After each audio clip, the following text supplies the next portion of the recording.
I'm here with my business partner, Tim, today, and he recently helped a client convert $160,000 to Roth and pay no additional tax. So we wanted to share this story with you just because I know that we get quite a few questions around Roth conversions and when it might make sense and things like that. So hopefully this story can help you as you're evaluating your own financial life and retirement. So, Tim, what sort of conversation, how did this conversation come up with the client? And just tell us how it all started.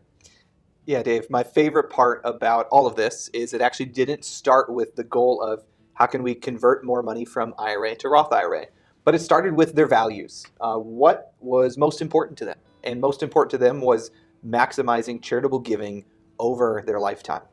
And with them being business owners and looking at potentially selling the business in the future, we were doing some future tax planning, looking at what are the ways we could maybe either accelerate some of the tax that they might have to pay in the future, or give to charity so that they could deduct taxes now rather than spreading out their charitable giving over their lifetime.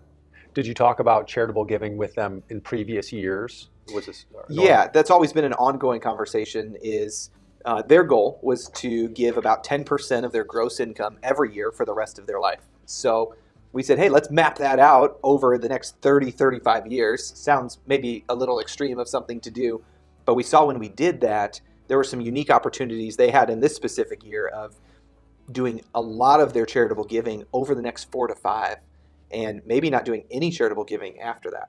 Okay, because like a lot of people will bring up, when we bring up that idea of front loading the gift, they'll bring up how they don't want to front load the money to the charity in 1 year. Any discussion around that? Yeah, exactly. That's a big concern with a lot of generous people is I don't want to overwhelm the organization with my gifts now. I'd like to spread it out over a long period of time. And so we brought up the donor advised fund, which is a tool that we bring up with a lot of people that says I can make the gift to my donor advised fund now. I can get the tax deduction for it now in a year when my income is really high. Then I have ultimate flexibility on giving to those charitable organizations over the rest of my lifetime. I can even automate it. And maybe this is too much, but I can invest it. I can invest the donor advised fund, the charitable dollars I can invest over the next 30 years. So potentially I could have an even greater impact on those organizations over time. So tax benefit now, invest for tax-free growth for the future, and and have the flexibility to give out to organizations over time and even change who you're giving to 10, 15 years from now. Gotcha. So I think it makes sense conceptually. How did you map it out with your client just so you knew it was the right decision? Because it's such a big money decision, just like every one is important. How did you map it out? Well, one of the things that made this work, and this comes back to your Roth IRA question from the beginning where we got started, is in this particular year, they decided they were going to do, I want to say, $100,000 of charitable giving. And because this was a high income year for them, we said, what if we did an additional $250,000 of charitable giving this year? Then at the same time, so that lowers their income quite a bit. At the same time, let's convert $160,000 from their IRA to their Roth IRA. Again, these numbers worked for them. You obviously have to work with your tax professional to figure out what scenario is best for you. But it made it where those two moves, the taxes sort of offset one another, and it made it seem like they weren't paying any additional tax to do that Roth IRA conversion. So are there any negatives or pitfalls when thinking about if you want to front load or do this sort of strategy? Any negatives there? Yeah, there's a couple things that you want to think about if you're considering a strategy like this. One is AGI limits that the IRS has in place for the amount of the percentage of AGI you can give in the form of appreciated assets. In this specific scenario, ideally, we would have loved to give appreciated stocks or ETFs away. In their case, we had just done a lot of tax loss harvesting 6 months prior, so none of it was long-term gains. So this year we gave cash, and there's different limits for appreciated assets and cash that you have to be very mindful of.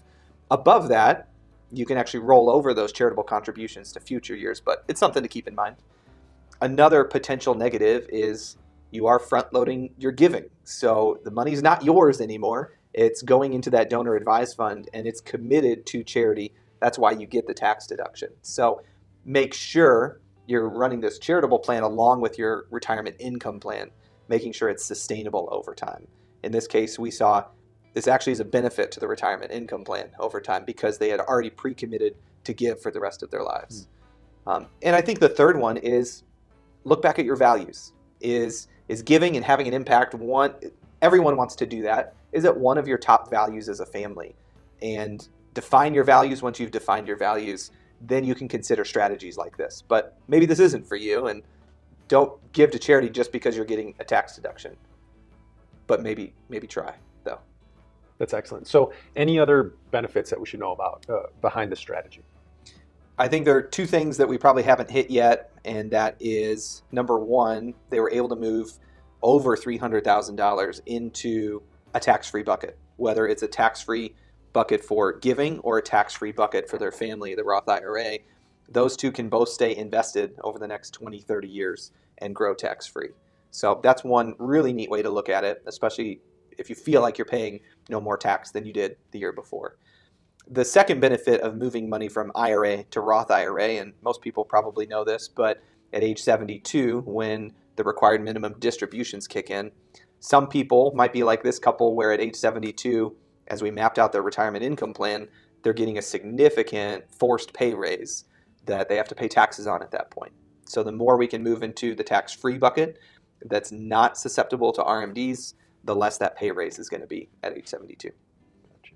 So hopefully that makes sense. This gave you a couple things to think about as if you're asking questions about Roth conversions and tax planning and income planning. One of the big things, the takeaways here is that you can really control, we can't control everything. Obviously, we can't control a lot in our lives. Two things that we have a pretty good hand on when it comes to your income plan and retirement plan is the ability to control costs of what you're investing in, and then also control taxes. It seems like a lot of the political environment gets decided for us, but there's some things we can still do. This is one example with Roth conversions of being able to decide when you're going to pay tax and how is that going to benefit you in the future when tax rates might change and things like that. So there's a lot of factors that come into this.